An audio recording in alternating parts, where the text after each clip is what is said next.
Today, Lebanon has, after 2 years of political deadlock, finally elected a new president. Army Chief Joseph Aoun secured the position with 99 votes, raising hopes for stability amid escalating tensions in the south. But will this leadership break the cycle of division, or is Lebanon still trapped in political paralysis? Welcome to Think Tank.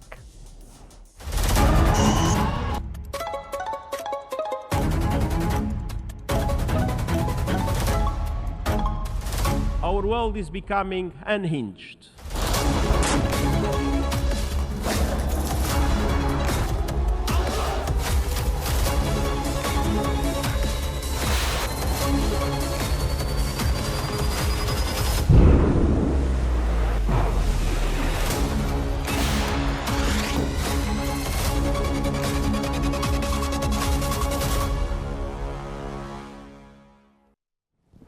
Joseph Aoun, Lebanon's new president, was elected after years of political paralysis, ending a leadership vacuum that crippled the country's government and delayed essential reforms. As the Lebanese army commander, Aoun is credited with maintaining the military stability during Lebanon's financial crisis. Despite the nation's severe economic challenges, the Washington Post has reported that Aoun's election, supported across political divides, signals a new chapter for Lebanon, potentially unlocking vital foreign aid for reconstruction. However, Aoun faces the complex task of managing a fragile ceasefire with Israel and forming a government to address Lebanon's post-war recovery. Aoun's presidency, shaped by Lebanon's sectarian system, positions him as a key figure in navigating the nation's geopolitical and internal crises, with Hezbollah's backing ensuring significant political influence moving forward.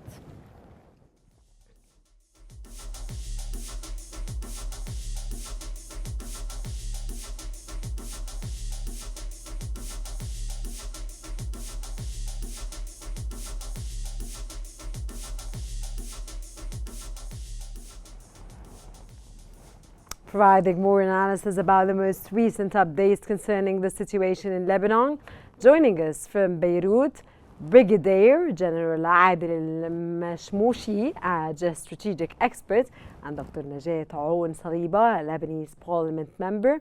A very warm welcome to the show and a very historical day in the history of Lebanon. We start off with Mr. al-Mashmoushi. How critical is the election of Joseph Aoun in terms of national security, especially with escalating tensions at the southern border?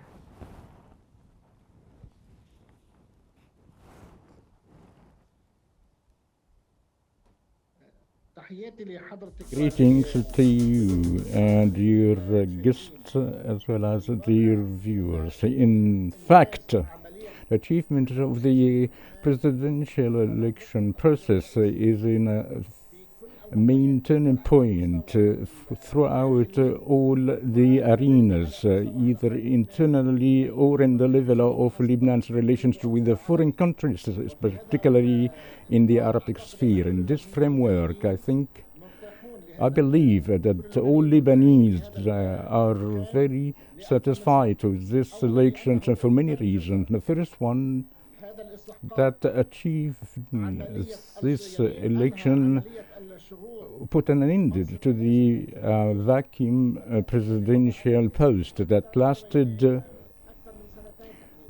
for more than 2 years, and this matter that crippled all the constitutional institutions and the economic wheels throughout the country. That would pretend the revivals of the political life in Lebanon and put the state in the path of political stability. And the other framework, the privileges of the elected press, at least you may say that he's a very responsible figure, literally, and represent the first step, his elections, represent the first step in establishing in the law an institutional state as well as transparency. And hence, I believe that all the political components from Lebanon to cooperate with them to revive the united the Lebanese state that was scattered and put it in the path of renaissance with respect to the administrative political reforms or to undertake all the required steps to revive the final financial and monetary situations in all fields. Perfect, sir. I'll leave it there and I'll be back to you again. Ms. Taliba, congratulations.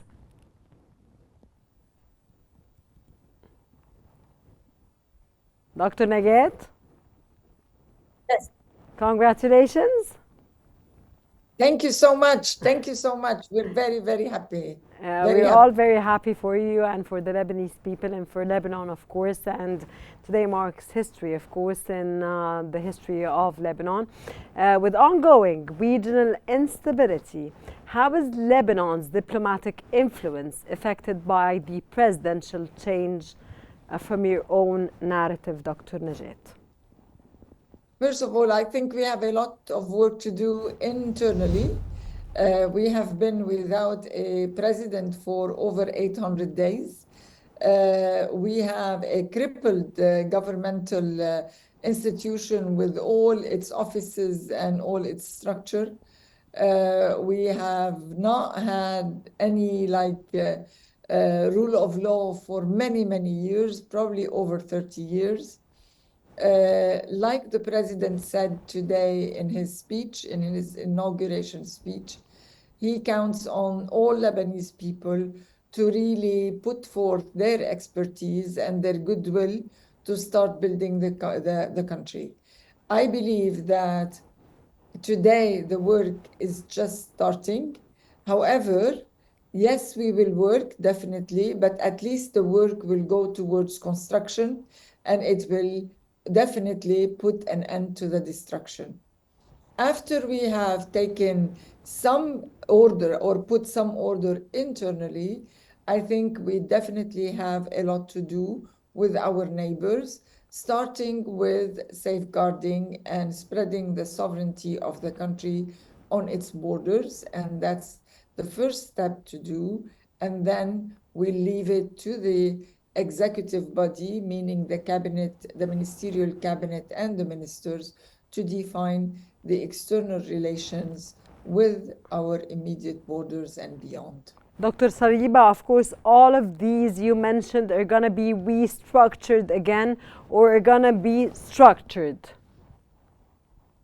Yes, of course, we have a lot of work to do. Like I said, we have, like the president said today, we need to do some transparency work in the way we do governance. There is a lot to do at the level of the judiciary body. There are the depositors and the banking system. We need to be fair to everyone and also return the money to depositors. There is a huge work at the level of education, and this is what the president mentioned. Of course, the health system and also the environmental system. Like I said, for over 30 years, the government and the country has been exploited by bad rulers, just to say the least. If the working is going to start, it's going to need a lot of work and it's going to need a lot of capacity from the Lebanese residents and the Lebanese diaspora. And the president also in his speech mentioned that it is extremely important to bank and to also rely on the expertise of the diaspora, so they are proud of Lebanon and they can return to Lebanon anytime they wish to do so. In short, President Joseph Aoun wants unity in Lebanon among all the citizens and all the officials working on restructuring or structuring the bodies in Lebanon. This is dictated by the constitution, the Ta'if agreement. And from his speech, we can say that he really was inspired by the Ta'if. And the Ta'if calls on basically preparing for a lay government that puts all its citizens and residents at equal distance under the law. Okay, Mr. Al-Mashmoushi, given the failure to elect a president multiple times in Lebanon, do you believe the country's security forces are ready for a potential breakdown in governance, sir?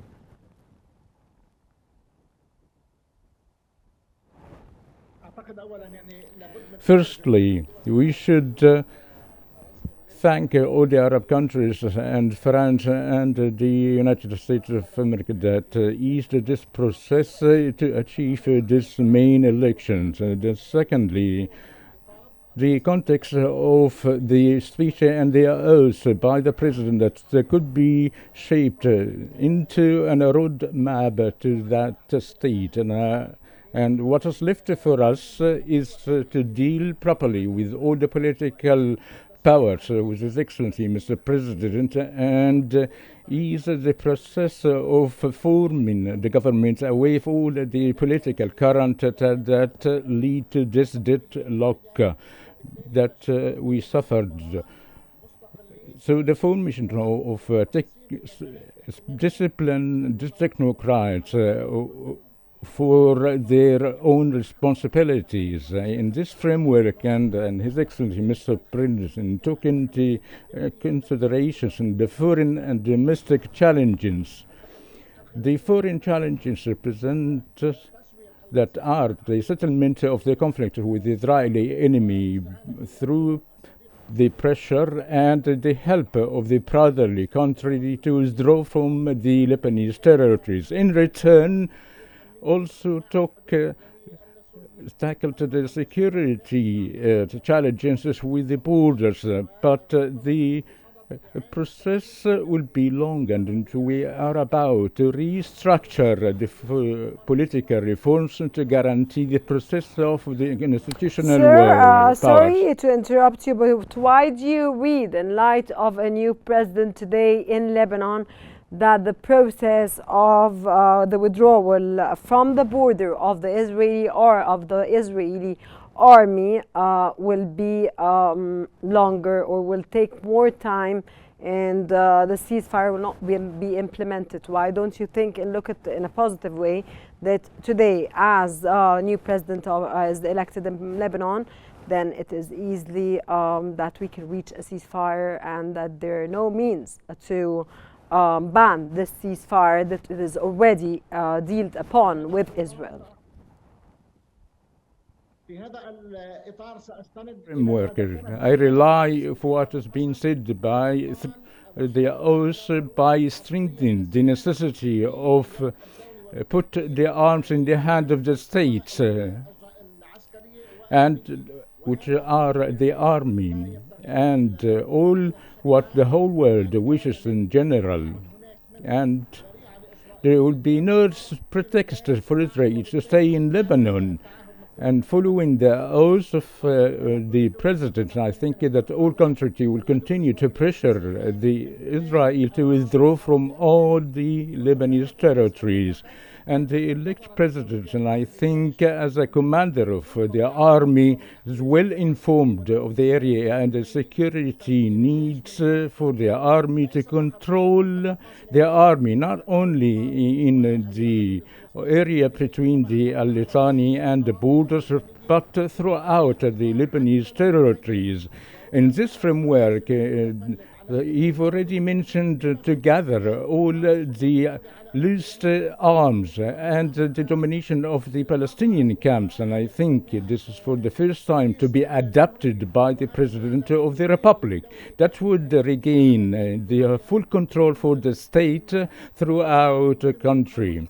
In brief, I may say what is included the oath that form the ambitions and the aspirations of the Lebanese who are looking for to build a state of institution and law And we are very hopeful to all the political components to support and cooperate the president to the maximum to build a very modernized state, literally. Perfect, sir. Mrs. Nagat, how does the political deadlock in Lebanon affect its relations with international organizations such as the United Nations and the European Union? First of all, I wanna reflect on what your a visitor or invitee. Guest? Yes, your guest. The other guest, you wanna comment on what he said? No, I wanna congratulate him also as well. And I just want to reflect on the enthusiasm that you can see among people, because today there was history in the making. And we think that President Aoun is going to bring in lots of hope to all people living in Lebanon and abroad. It's very obvious, Dr. Nagat, that if we are three in this program now, then there is very overwhelming positive vibes about Lebanon and the happiness that overwhelms and the enthusiasm that we are all waiting for a country that's a brother country, and of course to Egypt and to every single country in the Middle East, that we are all awaiting a better future for Lebanon, and that today marks history in Lebanon, of course. Exactly. And that's why I can feel his happiness, and I can feel, how we all were very attentive to the strategy or the roadmap that the president laid down during his inauguration. It's amazing. Everyone is feeling it. So we go back to the divide. If we were to say divide, I think from if you now want, on, I was just asking, how does the political deadlock in Lebanon affect its relations with international organizations like the United Nations and the European Union? Yes, for the longest time, and maybe since 2019, we have been completely in isolation because we didn't have great relations with the international community, including the Arabic states and the Western countries. This has affected our country a lot. We can see that currently we are under occupation from Israel. We also are in a complete economic collapse, and at the same time, up until yesterday, we were completely isolated politically. We do hope that with President Aoun, the Western community and the Arabic community will open up. They will be very welcome, and this is what the president said. They are very welcome to really invest in Lebanon and to bring in, all their support to Lebanon. And I hope that the previous period is completely has ended completely, and we're starting today with a new chapter for Lebanon, a chapter of construction and a chapter of prosperity. We've had a lot of consequences and repercussions from the complete isolation, and we tend to really regain the trust of the international community by implementing the UN Resolution 1701, and by doing so, we hope that Israel will retrieve from all the Lebanese territory, all of them, not inch less. And that's why we are facing a huge task. We want to regain the international community's trust, and we want to implement all resolutions and treaties and an agreement between us and all the countries who mean well for Lebanon. Great, and Israel will retreat no way, it has no way out. Lebanon's political paralysis continues as Parliament meets again to elect a president. Amid growing economic and security crises, we will now watch a report on these ongoing developments.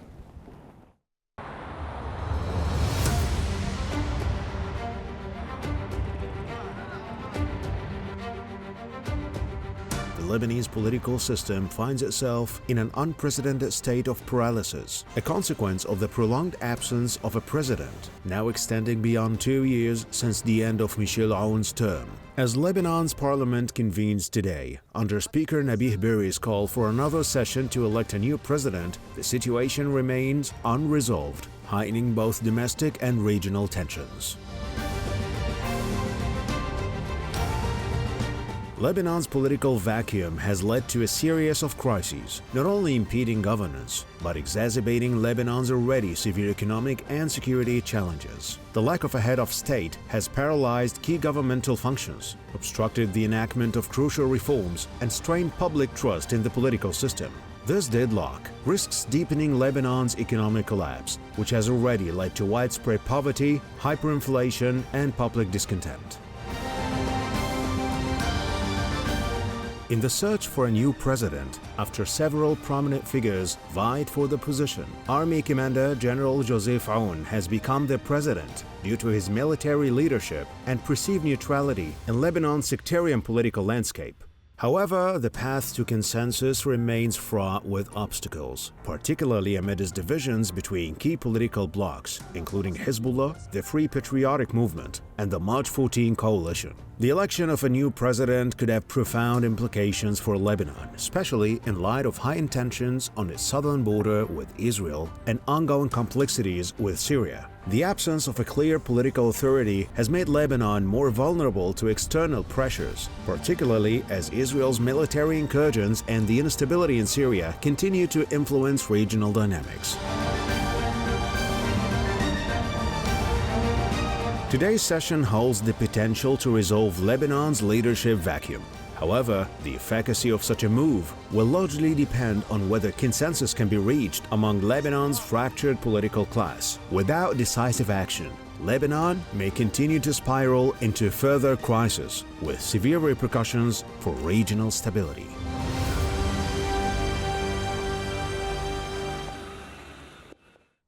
Ms. Najat and Mr. El Mashmoush, I'll ask you both a question that I need an answer to wrap up the program. Unfortunately, I'll have to end this program because we're out of time. But before I leave, Dr. Nagat, as a Lebanese member of parliament, what are the vibes in Lebanon today among the Lebanese citizens as and of course high-ranking officials, and of course the entire country, as we discussed today a turning point in the history of Lebanon and the election on inauguration of a president for Lebanon after 2 years, which is General Joseph Aoun. Could you tell us more about the vibes, please?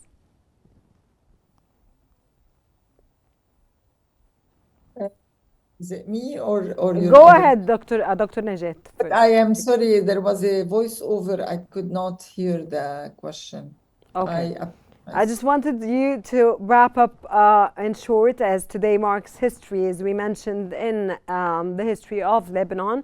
And today a new, of course, president was elected for Lebanon, which is Joseph Aoun, after 2 years of vacuum in, of course, everything in Lebanon and the instability that took place in Lebanon, in sanctions, and of course we've went through wars with Israel and with which haven't reached a consensus yet. With all of this happening, in light of today's, of course, victory and inauguration of a president after 2 years of Lebanon without president, how do you read the situation among the Lebanese citizens and the Lebanese, of course, officials and the citizens of Lebanon as a whole, Lebanon? Okay, let me start with the citizens, because this is what gives me the most joy when I serve, really. It gives us all, Dr. Nagat. Because I feel like I'm really doing my job by serving the people. Of course. We started seeing celebrations all over Lebanon, from the extreme north all the way to the extreme south. And let me say why, because President Aoun was the head of the Lebanese Army Forces, and the Lebanese Army Forces is basically home for people or for young men and women from all over the country. He's very well respected in his job. He has made this institution all sheltered, these institutions from all the push and pull and and the clientelism that the controlling parties had grip over Lebanon. He really is a man of an institution. People love him, and people. I was just going to ask you this very important question. Is he loved by the people of Lebanon? He's loved by the Lebanese army forces, and the Lebanese army forces is basically the most respected institution in the country because it was able, like I said, to stand strong despite all the challenges that we have faced from at least 5 years ago up until now. And that's why I said, people who were celebrating will be the people who are the families of the Lebanese army forces celebrating the victory of the Lebanese army forces and their leader, President Aoun.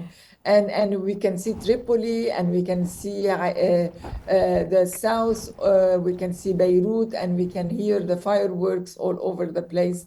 I think it's a new beginning, but it doesn't mean like it does not come with challenges. Let's not be Dr. dreamers. Najat, of course, I have to thank you and congratulate you on this, of course, amazing, of course, turning point in the history of Lebanon today. And I have to give the words now to Mr. Al-Mashmoushi to wrap up today's episode. In short, sir, because we're out of time, could you please give me a wrap-up, a quick sum-up?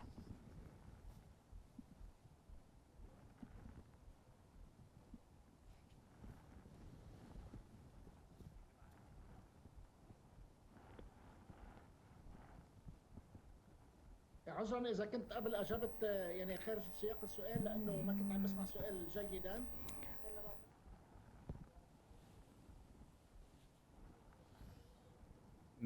President in itself is it has a great satisfaction throughout Lebanon, throughout the Lebanese geography, even the diaspora. To elect a president would give a real chance to unite the state that was semi-scattered. But especially the Lebanese knew the president when he was commanding the army of his elegance and openness to all the national and patriotic component as a state of a man of a state. And I think the future chance will be available for all the Lebanese to build a modernized Lebanese state, and the only factor is citizenship and equality, a way of the monopolization of the power and the Brigadier General political Adil Al-Mashmoushi, a strategic expert, of course, and Dr. Najat Aoun Saliba, a Lebanese member of parliament. Thanks for your invaluable, of course, insights, and we thank you very much for joining us in today's episode. And congratulations, of course, to Lebanon and the Lebanese people. That brings us to the end of Think Tank today. Thanks for watching, and stay tuned for more updates and Q News.